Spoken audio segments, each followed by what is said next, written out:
My name is Elon Musk, and this is the story of how I built my life from imagination, struggle, risk, and a relentless desire to shape the future. I was born in 1971 in Pretoria, South Africa, to a Canadian mother and a South African father. From a very young age, I was a quiet child, not because I didn't have thoughts, but because I had too many. I would often get lost in books and deep thoughts, wondering about things like the meaning of life, the structure of the universe, or how humans could one day live on other planets. I didn't have many friends as a child. I was often bullied in school, and there were days I got physically hurt and emotionally drained. But books became my escape. I read everything I could find, from science fiction to philosophy to engineering manuals. One book that impacted me deeply was The Hitchhiker's Guide to the Galaxy.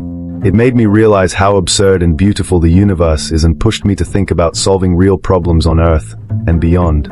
When I was 12 years old, I taught myself how to program a computer. That same year, I created and sold a video game called Blaster for around $500. It wasn't a lot of money, but it made me realize something powerful. With just my mind and a computer, I could create something useful, even valuable. That moment shaped my belief that I could build things from scratch, things that might one day change the world. But deep inside, I knew I needed to leave South Africa. I wanted to go to the United States, the place where science, innovation, and big ideas flourished. At 17, I left for Canada with barely any money and no clear roadmap. I stayed with relatives, did odd jobs, and worked my way up. Eventually, I transferred to the University of Pennsylvania in the US, where I earned degrees in physics and economics. I believed that with physics, I could understand how the world works, and with economics, I could learn how to change it. After college, I got accepted into Stanford to study energy physics, but something inside me was pulling me in another direction. The internet was booming, and I realized that real change wasn't going to happen in a lab, it was going to happen in the world.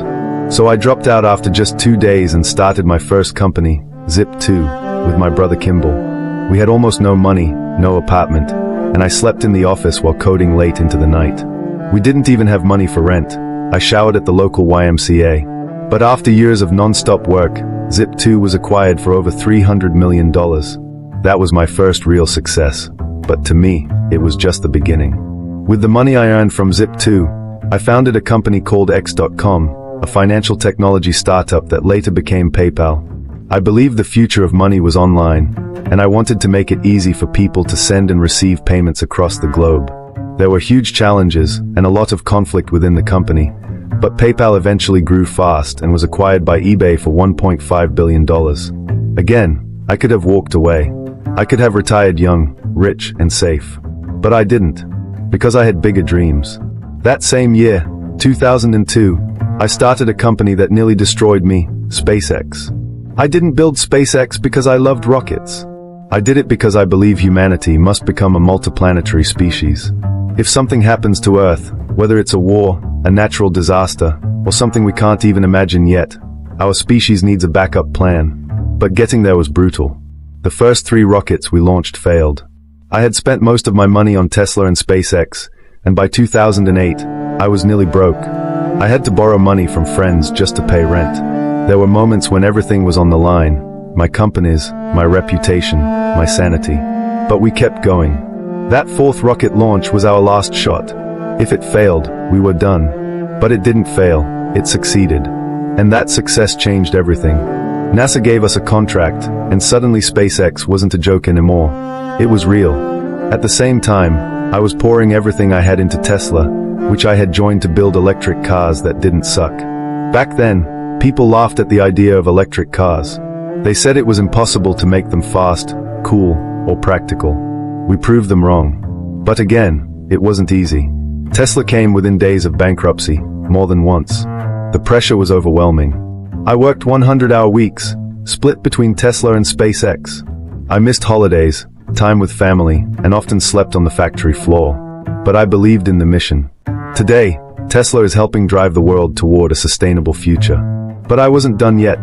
I co-founded SolarCity to bring solar energy to more homes, Neuralink to explore how we can connect the brain to AI, The Boring Company to reduce traffic by building underground tunnels, and I helped launch OpenAI to ensure artificial intelligence is built safely for humanity.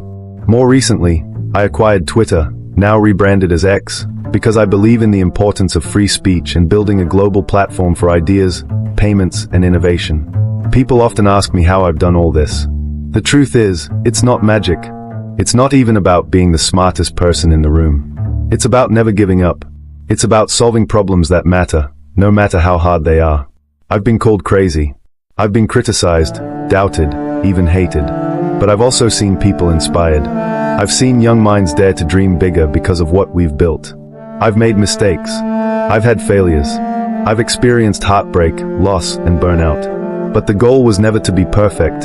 It was to move the needle of humanity forward. So if you're reading this and wondering if you can do something meaningful, my answer is simple. Yes, you can. But you have to be ready to suffer, to be patient, and to keep going when everyone else would quit.